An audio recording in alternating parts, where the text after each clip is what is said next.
Before there was time, before there was light, there was God. In the beginning God created the heaven and the earth was without form and void, and darkness was upon the face of the deep, and the Spirit of God moved upon the face of the waters. And God said, "Let there be light," and there was light. And God saw the light, that it was good. And God divided the light from the darkness, and God called the light day, and the darkness he called night. And the evening and the morning were the first day. If God could create light from nothing, he can create a way in your darkness. Genesis 1:6-10.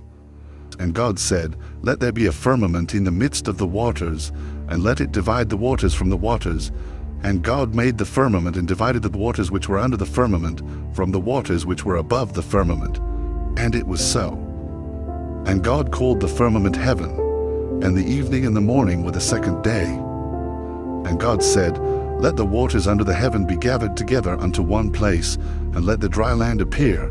And it was so. And God called the dry land earth, and the gathering together of the waters called he seas. And God saw that it was good. Genesis 1:11-15. Then God said, "Let the earth burst with life, grass, plants that spread seeds, and trees that grow fruit, each one carrying seeds of its own kind." And just like that, it happened. The earth responded. Greenery spread across the land, grass swayed, herbs grew, and trees filled with fruit, each one designed to multiply. And God looked at it all and saw that it was good. That marked the third day. Evening passed, morning came. Then God said, "Let there be lights in the sky to separate day from night, to mark seasons, days, and years. Let these lights shine down on the earth." And so it was. Then God turned his eyes to the heavens and shaped time itself. He created two great lights, one to rule the day and one to guide the night. Then he flung stars across the sky, each one placed by his hand. He set the lights above to shine on the earth to mark the passing of days, seasons, and years. Darkness and light were now divided, and God looked on his work and saw that it was good. That was the fourth day.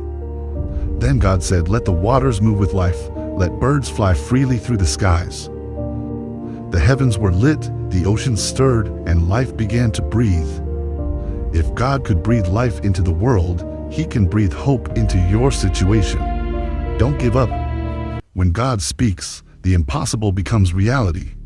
God created sea creatures of every kind, from massive whales to schools of shimmering fish. The oceans came alive with motion and purpose. Then he filled the skies with birds, each one soaring in its own design, wings beating to the rhythm of heaven. God looked out over what he had made, and he blessed it. "Multiply," he said, "fill the waters, fill the skies." That was the fifth day. And God wasn't finished yet. He spoke again, and the land gave birth to life. Every kind of wild animal, every creature that walks, crawls, or runs, each one formed by his word, each one a place in his plan. And once more, God saw that it was good. If he filled the oceans and skies with purpose, don't think for a second he forgot about yours. Keep going. God's not done writing your story. What if the reason you breathe was spoken into existence by the voice of God? And God said, "Let us make man in our image, after our likeness, and let them have dominion over the fish of the sea, and over the fowl of the air, and over the cattle, and over all the earth, and over every creeping thing that creepeth upon the earth."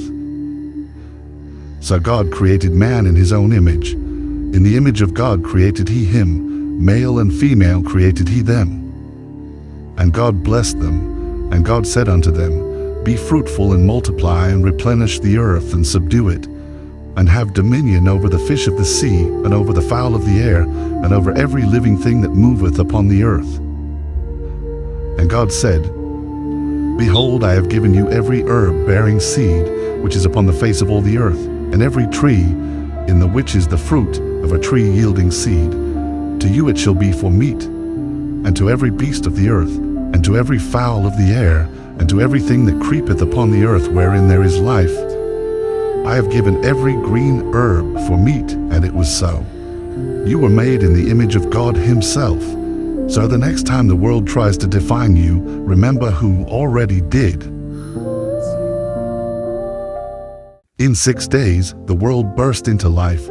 Oceans roared, stars danced, and breath filled the lungs of man. But on the seventh day, God did something unexpected. He rested, and in that rest, He gave the world peace.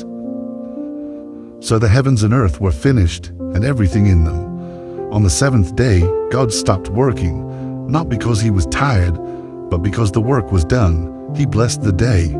He made it holy. This was not just rest, it was sacred completion. The rhythm of creation wasn't just motion, it was purpose. Even God, who needs no rest, chose to pause, to show us the value of stillness. In the quiet, we find His presence. In the stillness, we hear His voice. God didn't rest because He was tired. He rested to set a rhythm for our souls. In your hustle, in your trials, remember this. If the God of the universe can pause, so can you.